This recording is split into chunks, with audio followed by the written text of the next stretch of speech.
لأن العلماء الصوماليين كم إذا أبو كهله علن لا إله إلا الله أي كقرنته مركز أبو حلوار علن كان لا إله إلا الله نحن أي كقرنته أي قبله الضوضاء كحرنا يعني كفر السنة أي أنت اللي يستاجل الجوبة هي أي مجح إلهي كقرية هي صح معها صار ما زعتها وحوادات كي كرع صار marka heer ka gaadho oo ay noqoto waxyaalihi war magaca Ilaahay yaan lagu istaagin war magaca Ilaahay yaan la ihaanaysanin war yaan lagu fadhiisanin oo yaan karaamad jirin oo inta soo istaagta atirmaya dastuurka qoray dastuurka ba ay dastuurin hada waxa soo kale marka wax in loo aabayeelo u baahma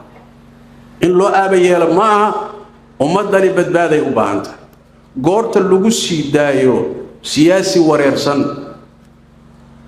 oo caad qaata ama safiih diin la'aana lagu sii daayo ki khayrka sheegi lahaana inta la gabiyo uu gabado hada ummadda xagee ku socdaa marka waxa leeyahay culimada iyo ducaada khayr Allah idin siiyo inta aan haysano culimadeena ka soo shaqeeyay ducaadena ka soo shaqeeyay wanaagan aan haysano